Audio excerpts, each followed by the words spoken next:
क्या ये सच में मुमकिन है कि कोई अपनी जवानी में ही अमीर बन जाए, या फिर हमें वही पुरानी कहानी सुननी होगी, पढ़ो लिखो, अच्छी नौकरी पकड़ो, पैसे बचाओ, कहीं लगा दो, और फिर शायद 65 साल की उम्र में अगर सब ठीक रहा तो थोड़ी बहुत अमीरी। ये जो पारंपरिक रास्ता है वो धीमी गति से अमीर बनने का वादा तो करता है, पर क्या ये व्हीलचेयर में दौलत वाला आइडिया किसी को मतलब सच में उत्साहित करता है? देखिए, ये सवाल ये आज बहुत से लोगों के मन में है।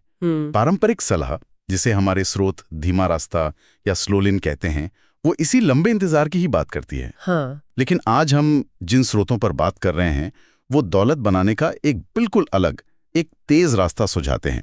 उसे उन्होंने फास्ट लेन का नाम दिया है। फास्ट लेन, अच्छा। और दिलचस्प बात यह है कि ये स्रोत सिर्फ इस पारंपरिक स्लो लेन की ही नहीं, बल्कि उस रास्ते की भी कड़ी आलोचना करते हैं जहां लोग बस आज की मौज मस्ती और दिखाने में जीते हैं, जिसे साइड वॉक या फुटपाथ कहा गया है। अच्छा, तो मतलब 3 रास्ते हो गए, साइड वॉक मतलब फुटपाथ, स्लो लेन यानी धीमा रास्ता, और ये नया वाला फास्ट लेन। हाँ, बिल्कुल। तो आज हम इन्हीं स्रोतों की गहराई में जाकर यही समझने की कोशिश करेंगे कि ये फास्ट लेन आखिर है क्या, ये स्लो लेन और साइड वॉक से कैसे अलग है, और इसके पीछे क्या सोच है, क्या तरीके हैं, और हाँ, क्या इसमें कोई जोखिम या चेतावनी भी है। मतलब हमारा मकसद ये है कि सुनने वाले पैसे बनाने के इन अलग अलग नजरियों पर ठीक से गौर कर सकें। बिल्कुल। चलिए पहले ये समझते हैं कि ये स्रोत पारंपरिक स्लो लेन और वो फौरी खुशी वाले साइडवॉक को इतना नापसंद क्यों करते हैं। स्लो लेन, जैसा कि स्रोतों में बताया गया है, वही घिसा पिटा रास्ता है। घिसा पिटा। अच्छी पढ़ाई, सुरक्षित नौकरी, हर महीने थोड़ा बचाना, शेयर बाजार में लगाना, रिटायरमेंट प्लान, क्रेडिट कार्ड से दूरी, डिस्काउंट कूपन इकट्ठा करना, हाँ, जो सब कहते हैं वही सब। नतीजा शायद 60-65 की उम्र में जाकर कुछ ठीक ठाक पैसा जमा हो जाए, शायद। और दिक्कत यही है कि इस रास्ते पे आप अपनी जिंदगी का सबसे कीमती हिस्सा, यानी अपनी जवानी, अपना जोश, एक तरह से कुर्बान कर देते हैं। स्रोत इसे कहते हैं जिंदगी का सौदा जिंदगी के लिए। सही बात है। बिल्कुल। Trade life for life. आप हफ्ते के 5 दिन किसी और के लिए खटते हैं ताकि 2 दिन अपनी मर्जी से जी सकें। बस 2 दिन। हाँ, और ये पूरी तरह उन चीजों पर निर्भर है जिन पर आपका कोई कंट्रोल नहीं है। हाँ, जैसे नौकरी, मार्केट। हाँ, बिल्कुल। आपकी नौकरी रहेगी या नहीं, बाजार ऊपर जाएगा या नीचे, आपके हाथ में क्या है? बहुत कम। सही बात है, नियंत्रण की कमी, ये तो बहुत बड़ा पॉइंट है। एकदम सही। और स्रोत एक तीखी बात कहते हैं कि भाई 22 साल का कोई नौजवान म्यूचुअल फंड या रिटायरमेंट प्लान के भरोसे अमीर नहीं बनता। ये सच नहीं है। इसीलिए इसे मजाक में व्हीलचेयर वाली दौलत कहा गया है। मतलब जब तक पैसा आएगा तब तक शायद आप उसका मजा लेने की हालत में ही ना हो। ये भविष्य की उम्मीद में आज को पूरी तरह नजरअंदाज कर देना है। ये तो हुई स्लो लेन की बात, और दूसरी तरफ है वो साइड वॉक या फुटपाथ वाला रास्ता। ये तो शायद और भी जोखिम भरा लगता है। हाँ, वो तो है ही। यहाँ तो बस आज की चमक दमक है, दिखावा है। इनका हिसाब किताब सीधा है, दौलत इक्वल्स तनख्वाह प्लस उधार, बस। हाँ, मतलब यही है। ये एक तरह की लाइफस्टाइल की गुलामी है, लाइफस्टाइल सर्विट्यूड। लोग अगली तनख्वाह के इंतजार में जीते हैं, कर्ज का बोझ बढ़ता जाता है। पैसे का मैनेजमेंट इतना खराब होता है कि ज्यादा कमाने से भी बात नहीं बनती। स्रोत में एक रैपर का उदाहरण दिया गया है। वो महीने का लाखों डॉलर कमाता था। लाखों? हाँ, लेकिन उसे छोटा सा लोन भी नहीं मिला। क्यों? क्योंकि क्रेडिट खराब था, बचत के नाम पर कुछ नहीं था। ये लोग अमीर दिखते हैं पर असल में आर्थिक रूप से बेहद कमजोर होते हैं। एक हवा का झोंका और सब बिखर जाए। अजीब है कि लोग इस जाल में फंस जाते हैं। लेकिन अच्छा, ये जो फास्ट लेन का विचार है, इसकी चिंगारी कहाँ से आई? स्रोत में लेखक के अपने बचपन की कहानी है शायद, लैम्बोर्गिनी वाली। हाँ, वो लैम्बोर्गिनी वाली घटना, बिल्कुल। जब लेखक बिल्कुल नौजवान था, टीनेजर कह लीजिए, उसने एक महंगी लैम्बोर्गिनी कार देखी। अच्छा। और हिम्मत करके उसके युवा मालिक से पूछ लिया कि भाई तुम करते क्या हो? अच्छा, पूछ लिया। हाँ। और उस छोटी सी मुलाकात ने उसके दिमाग में ये बात डाल दी कि कम उम्र में भी बिना किसी शोहरत या खास टैलेंट के अमीर बनना मुमकिन है। मतलब जरूरी नहीं कि आपको एक्टर, सिंगर या खिलाड़ी ही बनना पड़े। अच्छा, तो मतलब ये कि आम लोग भी ऐसा कर सकते हैं, और यहीं से उस तेज रास्ते फास्ट लेन की तलाश शुरू हुई। बिल्कुल। लेखक ने फिर ऐसे युवा, खुद के दम पर बने करोड़पतियों पर रिसर्च करनी शुरू की। ऐसे लोग जो लाइमलाइट में नहीं थे, जिन्होंने जल्दी दौलत बनाई थी और जो सिर्फ कंजूसी से पैसे नहीं बचा रहे थे बल्कि एक अच्छी भरपूर जिंदगी जी रहे थे। और इस रिसर्च से क्या निकला? ये फास्ट लेन आखिर है क्या चीज? ये साइड वॉक और स्लो लेन से अलग कैसे है? देखिए, फास्ट लेन सिर्फ पैसा कमाने का तरीका नहीं है, बल्कि ये सोचने का एक पूरा नजरिया है, एक मानसिकता है। मानसिकता? हाँ, इसका सारा जोर ऐसी व्यवस्थाएं या बिजनेस सिस्टम बनाने पर है जो आपके लिए पैसा कमाएं, वो भी तेजी से और लगातार।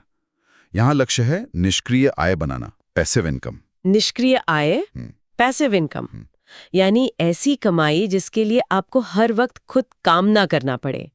मतलब मैं सो रही हूं और पैसा आ रहा है। हाँ बिल्कुल, ऐसी आमदनी जो आपके सोते वक्त भी आती रहे। फास्ट लेन का दौलत बनाने का फॉर्मूला भी अलग है। जहां स्लो लेन वाले सोचते हैं दौलत बराबर नौकरी प्लस बाजार में निवेश, और साइडवॉक वाले सोचते हैं दौलत बराबर आमदनी प्लस कर्ज। हाँ। वहीं फास्ट लेन का समीकरण है दौलत बराबर बिजनेस का शुद्ध लाभ, नेट प्रॉफिट, प्लस उस बिजनेस या संपत्ति का मूल्य, एसेट वैल्यू। ओह, प्रॉफिट प्लस एसेट वैल्यू, ये तो बिल्कुल अलग सोच है। मतलब फोकस नौकरी या बचत पर नहीं बल्कि बिजनेस बनाने और उसकी कीमत बढ़ाने पर है। सही पकड़ा, बिल्कुल। और इसका मूल मंत्र है उपभोक्ता, कंज्यूमर बनने के बजाय निर्माता, प्रोड्यूसर बनो। प्रोड्यूसर बनो, कंज्यूमर नहीं। हाँ, दूसरों के बनाए सिस्टम का हिस्सा बनने की बजाय अपना सिस्टम बनाओ। टीम बदलो, और इसका आधार है CUL, controllable unlimited leverage. CUL? हाँ, CUL, कंट्रोलेबल अनलिमिटेड लेवरेज, यानी ऐसा लाभ जिस पर आपका नियंत्रण हो और जिसकी कोई ऊपरी सीमा ना हो। CUL, कंट्रोलेबल अनलिमिटेड लेवरेज, ये सुनने में थोड़ा भारी लगता है। आसान शब्दों में इसका क्या मतलब हुआ? आसान शब्दों में इसका मतलब है कि आपका बिजनेस ऐसे फैक्टर्स पर आधारित हो जिन्हें आप खुद कंट्रोल कर सकें और जिन्हें बढ़ाने की, मतलब स्केल करने की कोई सीमा ना हो। जैसे कोई उदाहरण? मिसाल के तौर पर, अगर आपकी एक दुकान है तो आप दिन में कितने ग्राहक देख सकते हैं, उसकी एक सीमा है ना? हाँ बिल्कुल, जगह और समय की सीमा। लेकिन अगर आपका एक सॉफ्टवेयर है तो उसे दुनिया भर में लाखों लोग इस्तेमाल कर सकते हैं। यहाँ सीमा लगभग नहीं है, और नियंत्रण, मतलब कीमत, फीचर्स, काफी हद तक आपके हाथ में। स्लो लेन में आपकी तनख्वाह पर बॉस का नियंत्रण होता है और उसकी बढ़ोतरी की भी एक सीमा होती है। फास्ट लेन में ये बंधन नहीं होते। समझ गई। निर्माता बनो, उपभोक्ता नहीं। ये एक बड़ा बदलाव है सोच में। लेकिन स्रोत ये भी कहते हैं कि अमीर बनना कोई लॉटरी लगने जैसी कोई एक घटना नहीं है, बल्कि एक प्रक्रिया है, एक प्रोसेस। हाँ, और ये बहुत जरूरी बात है, बहुत ही जरूरी। स्रोत इसे एक लंबी सड़क यात्रा के उदाहरण से समझाते हैं। सड़क यात्रा? हाँ, मान लीजिए आपको दिल्ली से मुंबई जाना है। आप सिर्फ मुंबई पहुंचने के सपने नहीं देख सकते हैं ना। आपको रास्ते पर ध्यान देना होगा, अपनी गाड़ी पर ध्यान देना होगा। हाँ, मैप देखना होगा, पेट्रोल भरवाना होगा। बिल्कुल। गाड़ी यानी आपकी रणनीति, आपका सिस्टम, अगर वही ठीक नहीं होगी तो मंजिल तक कैसे पहुंचेंगे? प्रोसेस पर ध्यान देना होगा, सिर्फ मंजिल पर नहीं। सही बात है। हम अक्सर सफल लोगों की कामयाबी का आखिरी पड़ाव देखते हैं, वो बड़ी डील, वो महंगा घर, वो शोहरत। लेकिन उसके पीछे सालों की मेहनत, नाकामी, सीखना, लगे रहना, वो पूरी प्रक्रिया हम नजरअंदाज कर देते हैं। बिल्कुल। एक टॉप एथलीट का करोड़ों का कॉन्ट्रैक्ट एक घटना है जो हमें दिखती है, लेकिन उसके पीछे सालों की प्रक्रिया छिपी है। रोज का अभ्यास, चोटें, उनसे उभरना, न जाने कितनी बार रिजेक्ट होना, वो सब। फास्ट लेन का मतलब आसानी से अमीर बनना बिल्कुल नहीं है। हाँ, ये जल्दी अमीर बनने का परिणाम दे सकता है, लेकिन वो परिणाम एक मुश्किल और लंबी प्रक्रिया से ही आता है। स्रोत कहते हैं सफलता की लिफ्ट अक्सर खराब होती है, सीढ़ियां ही लेनी पड़ती हैं। सीढ़ियां ही लेनी पड़ती हैं, वाह। तो ये फास्ट लेन वाली गाड़ी यानी ये बिजनेस सिस्टम कैसे बनाए जाते हैं? इनका असली मकसद क्या है? पैसिव इनकम बनाना। हाँ, इनका सबसे बड़ा मकसद है आपकी कमाई को आपके समय से आजाद करना। वो जो स्लो लेन वाला सौदा था ना, हफ्ते के 5 दिन काम के बदले 2 दिन की आजादी, उसे तोड़ना है। 5 के बदले 2? हाँ, ऐसा सिस्टम बनाना जो आपके लिए पैसा कमाए, चाहे आप उस वक्त काम कर रहे हो या नहीं। यही है निष्क्रिय आय का असली मतलब। इसे शायद मनी ट्री यानी पैसे का पेड़ कहा गया है। एक ऐसा पेड़ जो लगातार फल देता रहे, बिना आपके हर फल के लिए मेहनत किए। हाँ, बिल्कुल यही कॉन्सेप्ट है। ऐसा सिस्टम या संपत्ति बनाना जो आपके लिए लगातार कमाई का जरिया बना रहे। श्रुत ऐसे 5 तरह के मनी ट्री या सिस्टम के बीज सीडलिंग्स बताते हैं जिनसे ऐसे पेड़ उगाए जा सकते हैं। अच्छा, कौन कौन? पहला है किराया प्रणाली, रेंटल सिस्टम्स। ये सबसे जाना पहचाना तरीका है, जैसे रियल एस्टेट से किराया कमाना। लेकिन इसमें किसी बौद्धिक संपदा जैसे पेटेंट या रॉयल्टी को लाइसेंस देना भी शामिल है। Okay, rental. दूसरा है कंप्यूटर सॉफ्टवेयर प्रणाली, कंप्यूटर सॉफ्टवेयर सिस्टम्स। ये आज के दौर का बहुत शक्तिशाली तरीका है। इंटरनेट बिजनेस, सॉफ्टवेयर बनाना, एप्स बनाना, इनकी पहुंच बहुत बड़ी हो सकती है, मतलब स्केलेबल हैं। हाँ, पूरी दुनिया में। बिल्कुल, और एक बार बन जाने पर ये काफी हद तक अपने आप चलते रह सकते हैं, मतलब निष्क्रियता की क्षमता ज्यादा है। लेखक का अपना अनुभव इसी क्षेत्र से जुड़ा है। तीसरा है सामग्री प्रणाली, कंटेंट सिस्टम्स, जैसे किताबें लिखना, ब्लॉग चलाना, ऑनलाइन कोर्स बनाना, जानकारी या मनोरंजन देना। ये लंबे समय तक चल सकते हैं, लेकिन इनकी नकल करना आसान हो सकता है और इन्हें लोगों तक पहुंचाने, मतलब डिस्ट्रीब्यूशन का इंतजाम करना पड़ता है। जैसे ये चर्चा भी एक तरह का कंटेंट सिस्टम है। हाँ, सही है। चौथा है वितरण प्रणाली, डिस्ट्रीब्यूशन सिस्टम्स। आपका काम यहाँ कुछ बनाना नहीं, बल्कि बनी हुई चीजों को ज्यादा से ज्यादा लोगों तक पहुंचाना है।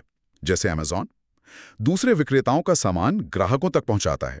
इसमें फ्रेंचाइजिंग या चेनिंग भी आ सकती है, लेकिन अगर आप सिस्टम के मालिक हैं, सिर्फ एक हिस्सा नहीं, ये जरूरी है। अच्छा, मालिक होना जरूरी है। ओके, और पांचवा है मानव संसाधन प्रणाली, ह्यूमन रिसोर्स सिस्टम्स, यानी लोगों को काम पर रखकर उनसे काम करवाना। ये सिस्टम बनाना और चलाना सबसे महंगा और मुश्किल हो सकता है। लोगों को मैनेज करना। हाँ, अगर इसे ठीक से मैनेज ना किया जाए तो ये आपकी निष्क्रियता कम कर सकता है और खुद एक नौकरी जैसा बन सकता है। स्रोत में एक सेल्फ स्टोरेज फैसिलिटी का उदाहरण है, जिसे एक कंप्यूटर कियोस्क चलाता है, जो कि सिस्टम 2 है, बनाम वो जिसे एक मैनेजर चलाता है, जो सिस्टम 5 है। कियोस्क वाला मॉडल ज्यादा पैसिव इनकम देता है। ये अलग अलग तरह के सिस्टम समझ में आते हैं, रेंटल, सॉफ्टवेयर, कंटेंट, डिस्ट्रीब्यूशन और ह्यूमन रिसोर्स। लेकिन क्या सिर्फ सिस्टम बना लेना ही काफी है, या फास्ट लेन पर गाड़ी चलाने के कुछ नियम या सिद्धांत भी हैं? स्रोत में 5 आज्ञाओं का जिक्र है शायद। कमांडमेंट्स? हाँ, और ये 5 सिद्धांत बहुत अहम है। ये तय करते हैं कि आपका फास्ट लेन बिजनेस सफल होगा या नहीं। इन्हें समझना बहुत जरूरी है। ओके, पहला क्या है? पहला है जरूरत का सिद्धांत। आपका बिजनेस सिर्फ पैसा कमाने की मशीन नहीं होना चाहिए, या सिर्फ वो नहीं होना चाहिए जो आपको करना पसंद है। अच्छा, तो फिर क्या होना चाहिए? उसे बाजार की किसी असली जरूरत को पूरा करना चाहिए, या लोगों की किसी समस्या को हल करना चाहिए। पैसा उस जरूरत को पूरा करने का नतीजा होता है, पहला लक्ष्य नहीं। स्रोत में लेखक अपने असफल मार्शल आर्ट स्टूडियो का उदाहरण देता है। वो उसे पसंद था, पर बाजार को उसकी जरूरत नहीं थी। यहीं पर प्रभाव का नियम आता है। आप जितने ज्यादा लोगों के जीवन पर सकारात्मक प्रभाव डालेंगे, चाहे बड़े पैमाने पर या गहरी जरूरत पूरी करके, उतना ही ज्यादा पैसा कमाएंगे। मतलब लोगों की मदद करके पैसा कमाना? एक तरह से हाँ। बिजनेस का मकसद लोगों की जिंदगी बेहतर बनाना होना चाहिए, चाहे उन्हें अच्छा महसूस करा के, उनकी मुश्किल आसान करके, या उन्हें कुछ सिखाकर। जरूरत पहले, पैसा बाद में। मतलब पहले जरूरत ढूंढो, फिर बिजनेस बनाओ। ये पारंपरिक अपने पैशन को फॉलो करो वाली सलाह से काफी अलग है।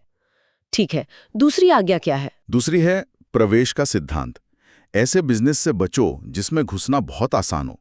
अगर कोई भी आसानी से वो काम शुरू कर सकता है, तो उसमें भीड़ और कंपटीशन बहुत ज्यादा होगा। हाँ, फिर मार्जिन कम हो जाएगा। बिल्कुल, और मुनाफा कमाना मुश्किल हो जाएगा।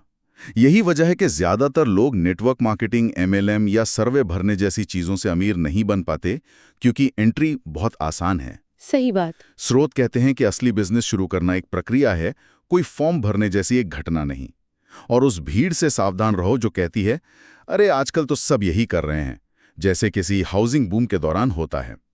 अगर हर कोई कर रहा है तो शायद आप लेट हो चुके हैं। ये तो बहुत प्रैक्टिकल सलाह है। आसान एंट्री मतलब खतरा। ओके, तीसरा सिद्धांत? तीसरा है नियंत्रण का सिद्धांत। आपको अपनी गाड़ी का ड्राइवर बनना है, हिचाइकर या सवारी नहीं। ड्राइवर बनो, सवारी नहीं। हाँ, मतलब अपने बिजनेस पर आपका पूरा नियंत्रण होना चाहिए। ऐसे प्लेटफॉर्म या सिस्टम पर पूरी तरह निर्भर होने से बचें जिन्हें आप कंट्रोल नहीं करते। जैसे अगर आपकी सारी कमाई गूगल एडसेंस पर या किसी एक ई-कॉमर्स प्लेटफॉर्म पर निर्भर है और वो कल अपनी पॉलिसी बदल दें या आपका अकाउंट बंद कर दें, तो आपकी कमाई रातों रात शून्य हो सकती है। स्रोत में एडसेंस अकाउंट सस्पेंड होने का उदाहरण है। अरे बाप रे। इसी तरह MLM या फ्रेंचाइजी में अगर आप सिर्फ सदस्य या खरीदार हैं, असली कंट्रोल आपके हाथ में नहीं होता। जोर इस बात पर है कि सिस्टम के मालिक आप हों। अपना कंट्रोल रखो। बात तो सही है, अपना स्टीयरिंग व्हील अपने हाथ में होना चाहिए। चौथा सिद्धांत क्या है? चौथा है पैमाना सिद्धांत। ऐसा बिजनेस बनाओ जिसे जरूरत पड़ने पर बहुत बड़े पैमाने पर फैलाया जा सके, उसे स्केल किया जा सके। स्केल मतलब बड़ा करना। हाँ, स्रोत में एक लोकल पूल जैसे आपके मोहल्ले की दुकान और एक वैश्विक महासागर जैसे एक इंटरनेट बिजनेस की तुलना की गई है। क्या आपका बिजनेस सिर्फ 50 ग्राहकों को सेवा दे सकता है या 5 करोड़ को? क्या आप एक शहर में काम कर रहे हैं या पूरी दुनिया में? फास्ट लेन का लक्ष्य बड़ा होना चाहिए। एक हॉट डॉग कार्ट शायद आपको ठीक ठाक पैसा दे दे, पर 500 कार्ट का बिजनेस आपको अमीर बना सकता है। बड़ा सोचो, होम रन का लक्ष्य रखो। और आज के जमाने में इंटरनेट ने पैमाने की संभावनाओं को बहुत बढ़ा दिया है। हाँ, इंटरनेट से तो कहीं भी पहुंच सकते हैं। ओके, और पांचवा और आखिरी सिद्धांत? पांचवा है समय, टाइम का सिद्धांत। ऐसा बिजनेस बनाओ जो आपके समय को आपकी कमाई से अलग कर दें। आपका बिजनेस आपके लिए काम करे, न कि आप बिजनेस के गुलाम बन जाएं। मतलब वापस वही पैसिव इनकम वाली बात? बिल्कुल। लक्ष्य ऐसी निष्क्रिय आय बनाना है जो आपके सारे खर्चों से ज्यादा हो, ताकि आप आर्थिक रूप से आजाद हो सकें। ये वापस उसी मनी ट्री वाले विचार से जुड़ता है। उन बिजनेसों से सावधान रहें जो दिखने में बिजनेस लगते हैं पर असल में एक नौकरी से भी बदतर होते हैं, जहां मालिक को दिन में 14-16 घंटे काम करना पड़ता है। स्रोत में एक डेली फ्रेंचाइजी का उदाहरण है, वो फास्ट लेन नहीं है। समझ गई। ये 5 सिद्धांत जरूरत, प्रवेश, नियंत्रण, पैमाना और समय, ये तो बिजनेस की नींव हो गए। Need, entry, control, scale, time, NECST। लेकिन गाड़ी चलाने वाला ड्राइवर यानी इंसान खुद, वो भी तो अहम है। उसके बारे में स्रोत क्या कहते हैं? हाँ, ड्राइवर यानी आप खुद सबसे ज्यादा महत्वपूर्ण है। अगर ड्राइवर ही ठीक नहीं तो गाड़ी कितनी भी अच्छी हो, एक्सीडेंट हो सकता है।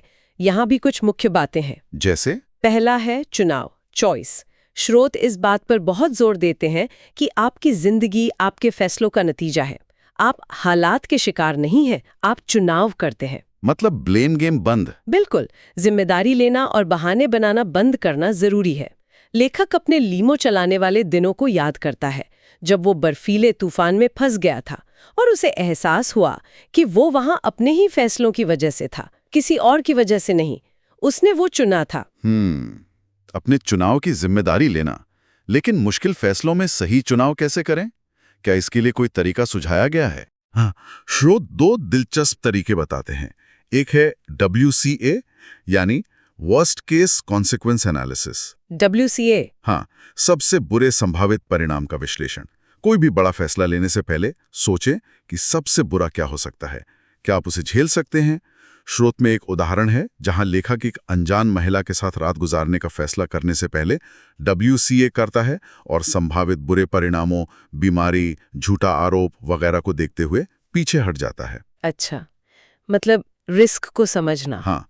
दूसरा तरीका है WADM यानी weighted average decision matrix. WADM? Weighted average decision matrix. ये थोड़ा ज्यादा व्यवस्थित तरीका है जहां आप अपने विकल्पों को कुछ महत्वपूर्ण पैमानों पर तोलते हैं, हर पैमाने को उसकी अहमियत के हिसाब से वजन देते हैं और फिर देखते हैं कि कौन सा विकल्प ज्यादा स्कोर करता है। जैसे कोई टेबल बनाकर? हाँ, बिल्कुल। ये बड़े फैसलों जैसे शहर बदलने या करियर चुनने में भावनाओं से हटकर लॉजिकली सोचने में मदद करता है। ये तो बड़े काम के टूल लग रहे हैं, WCCA और WADM। नोट कर लिया। ड्राइवर के लिए अगला सिद्धांत क्या है? अगला है समय का मूल्यांकन, टाइम वैल्यूएशन। ये समझना कि आपका सबसे कीमती संसाधन पैसा नहीं बल्कि समय है। समय पैसे से भी ज्यादा कीमती? बिल्कुल। स्रोत खाली समय और गिरवी समय में फर्क करते हैं। गिरवी समय वो है जो आप पैसा कमाने या उस कमाई से जुड़ी चीजों जैसे कर्ज चुकाना में लगाते हैं। फास्टलैंड का एक बड़ा लक्ष्य है ज्यादा से ज्यादा खाली समय खरीदना। खाली समय खरीदना? हाँ, फालतू के कर्ज जिन्हें स्रोत परजीवी कर्ज कहते हैं वो आपका खाली समय खा जाते हैं। स्रोत टाइटैनिक का उदाहरण देते हैं। डूबते जहाज पर किसी के पास कितना भी पैसा हो वो बेकार था, समय नहीं था। और मुफ्त चिकन के लिए घंटों लाइन में लगने वाले लोगों का उदाहरण देते हैं जो अपने समय की कोई कीमत नहीं समझते। समय ही असली दौलत है, ये बात सोचने लायक है। ठीक है, फिर शिक्षा के बारे में क्या कहा गया है? क्या पारंपरिक डिग्री जरूरी है? स्रोत कहते हैं कि शिक्षा जरूरी है, बहुत जरूरी, लेकिन पारंपरिक डिग्री वाली महंगी शिक्षा शायद उतनी नहीं जितनी लगातार सीखते रहने की आदत। मतलब सीखते रहना। हाँ, फोकस ऐसी चीजें सीखने पर होना चाहिए जो आपको बिजनेस सिस्टम बनाने और चलाने में मदद करें। मार्केटिंग, फाइनेंस, लोगों को संभालना, बातचीत करना, ये सब। इसके लिए महंगी MBA डिग्री के कर्ज में डूबने से बेहतर है कि आप किताबें पढ़ें, ऑनलाइन सीखें, मेंटोर ढूंढें। पुस्तकालय और इंटरनेट ये ज्ञान के खजाने हैं। यहाँ गाड़ी का तेल बदलने का उदाहरण दिया गया है। जैसे गाड़ी को चलाने के लिए नियमित सर्विस और तेल बदलना जरूरी है, वैसे ही अपने दिमाग को तेज और प्रासंगिक बनाए रखने के लिए लगातार नई चीजें सीखते रहना जरूरी है। सही है, दिमाग की सर्विसिंग। सीखने के बाद आता है अमल करना। बिल्कुल। अगला सिद्धांत है क्रियान्वयन, एग्जीक्यूशन। अमल करना, सिर्फ सोचना या प्लान बनाना काफी नहीं है। आइडिया तो बहुत लोगों के पास होते हैं, पर अमल कोई कोई ही करता है। एग्जीक्यूशन इज किंग, क्रियान्वयन ही राजा है। आइडिया कुछ नहीं, एक्शन सब कुछ है। हाँ, कह सकते हैं। बिना एक्शन के दुनिया का सबसे अच्छा आइडिया भी बेकार है। स्रोत कहते हैं कि बिजनेस में शतरंज और चेकर्स के खेल का फर्क बताते हैं। चेकर्स खेलने वाला अक्सर सिर्फ कीमत या एक चाल के बारे में सोचता है। शतरंज का खिलाड़ी वो कई चालें आगे की सोचता है, रणनीति बनाता है और फिर उस पर अमल करता है। फास्ट लेन शतरंज जैसा है, चेकर्स जैसा नहीं। स्ट्रैटेजी और एक्शन। और आखिरी बात जो ड्राइवर के लिए जरूरी है, वो है प्रतिबद्धता, यानी कमिटमेंट, टिके रहना। स्रोत कहते हैं कि बिजनेस में मोनोगैमी जरूरी है, पॉलीगैमी नहीं। मोनोगैमी मतलब एकाग्रता। एक मजबूत, सफल बिजनेस बनाने के लिए गहरा फोकस और लंबी प्रतिबद्धता चाहिए। एक आइडिया पर टिके रहना, उसे बेहतर बनाते रहना, मुश्किलों के बावजूद लगे रहना। टेकल सिंड्रोम से बचना होगा। टेकल सिंड्रोम, ये क्या है? टेकल सिंड्रोम यानी हर थोड़े दिन में किसी नए चमकदार आइडिया के पीछे भागने की आदत। आज ये शुरू किया, कल वो। इससे बचना है। एक पेड़ को जड़ें जमाने में समय लगता है, फोकस जरूरी है। वाह, तो ये पूरी तस्वीर अब काफी साफ हो रही है। स्लो लेन और साइडवॉक के जाल से निकलकर फास्ट लेन पे जाने के लिए सिर्फ रणनीति नहीं, बल्कि पूरी सोच, आदतें और प्राथमिकताएं बदलनी होंगी। कंज्यूमर से प्रोड्यूसर बनना होगा। हाँ, ऐसे सिस्टम बनाने होंगे जिन पर हमारा नियंत्रण हो, जो बड़े पैमाने पर लोगों की जरूरतें पूरी कर सके और जो हमारे समय को आजाद करें। निस्ट, need, entry, control, scale, time. बिल्कुल। और सबसे बढ़कर ये समझना होगा कि ये एक प्रक्रिया है, कोई जादू की छड़ी नहीं, जिसके लिए व्यक्तिगत जिम्मेदारी, सही चुनाव, WCA/WADM का इस्तेमाल करके समय की कद्र, लगातार सीखना, अमल करना और टिके रहना जरूरी है। एकदम सही कहा आपने। ये रास्ता आसान नहीं है, इसमें मेहनत है, अनुशासन है, स्मार्ट सोच लगती है। लेकिन स्रोतों का दावा है कि ये वो रास्ता है जो आपको व्हीलचेयर वाली दौलत के बजाय जवानी में वित्तीय स्वतंत्रता दिला सकता है। ये आपको अपनी जिंदगी का नियंत्रण, वो स्टीयरिंग व्हील, अपने हाथों में लेने का मौका देता है। तो वो आज इसी वक्त अपनी फास्ट लेन यात्रा की तरफ पहला छोटा सा कदम क्या उठा सकता है? क्या हो सकता है वो पहला कदम? शायद जैसा आपने पहले कहा, अपने आसपास किसी ऐसी जरूरत या समस्या को पहचानना शुरू कर सकता है जिसे हल करने में उसकी दिलचस्पी हो और शायद काबिलियत भी हो। बस देखना शुरू करना कि लोगों को क्या चाहिए,